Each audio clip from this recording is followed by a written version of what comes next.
Ahmet'e, Gelan Kürdistan'ı, Hamu Kartel o Kerkine Kürdistan'ı, Nevroz Ava Piroz be, Nevroza Leyla Güven, Nevroza Hamu Gürtigi Siyasi, Piroz be, Lejame Derjman Rasra Boris. Devara meberjen, derler ya hadi gel de söyleme. Kişime Rabbim önce Kürdistanlıdır temme yallah Kürdistan. Kada Ahmet'e demek ki aha Kürdistan, aha geliyor Kürdistan.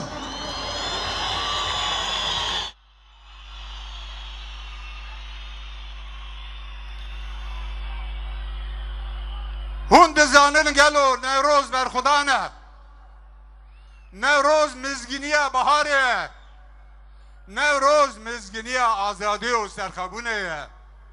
Nevroza ve hamu gişya piroz be.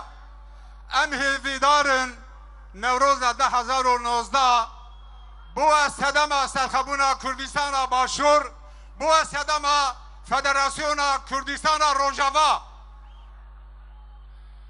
Em dibêjin 2019 da Gava giring Nevrozê da yekîtiya Başûr û Rojavaya, yekîtiya Kurdan e. Nevroz me got mizgîniye.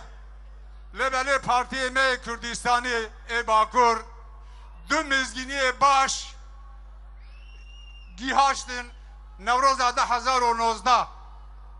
Yek me platforma Zimanê Kurdistanî ava kir. Her bir platforma Zimanê Kurd, Zimanê me hebûna me ye, em li xwediyê zimanê xwe derkevin, em piştgiriyê bidin vê platformê. Du me hêviya çel salî hanî pêkanî. Me îtifaka Kurdistanî da gavaka giring avir. Di navbera siyasetê Kurd da, di navbera partiyê me da va çel salin duwarekî herbê sar heye wek digotin soğuk savaş duwarê. Me ew diwara hil neveşan lê belê me çend kevirê mezin dîwî da xistin. Em banga ve dikin mil bidine em vê îtifaka Kurdistan gav bi gav di rêya îtifaka netewî da bikin çinaraka mezin. Hûn ê mil bidine.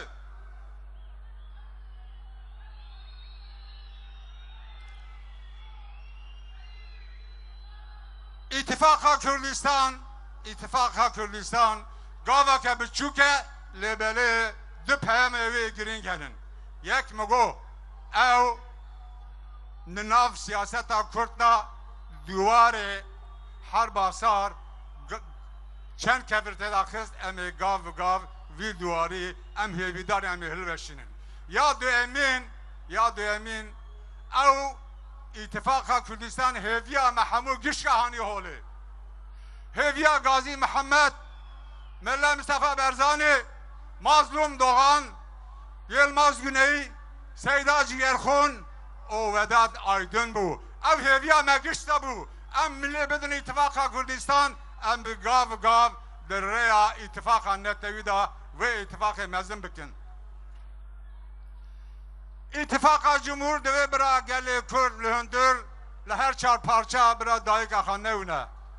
İttifaka Kürdistan divê li Bakirê Kurdistan li her çar parçayê Kurdistan bira gelê Kurd dayika xwe bûne bira rêya çareseriyê pêk bîne. Gelo em banga rejimê dikin, em banga İttifaka Cumhur dikin va 100 salin ve ço nişanda ber Kurda ve zor û zordestî da ser Kurda ve çi çare serkir? Em dibêjin Kurd ne li Bakur ne li parçayê Kurdistanê dijminê we ninin. Kurd destê xwe açtî û demokratîk derece ve dikin. Hûn destê Kurda bigirin ji bo menfaatê gelê Tirkiye, ji bo menfaatê gelê Kurda rane em bana ve dikin. Hûn li her tiştî ditirsin. Hûn li Firenga ditirsin, hûn li Belcana ditirsin, hîn li Soda ditirsin, em divên li Kurda me tirsin. Kurd destê xwe açtî û demokratîk derece ve dike, wî destî bigirin. Ez dixwazim bi Tirkî bibêjim 9 günümüz kaldı. Bu 9 günde başta Kürdistan İttifakı ve HDP olmak üzere biz halkımıza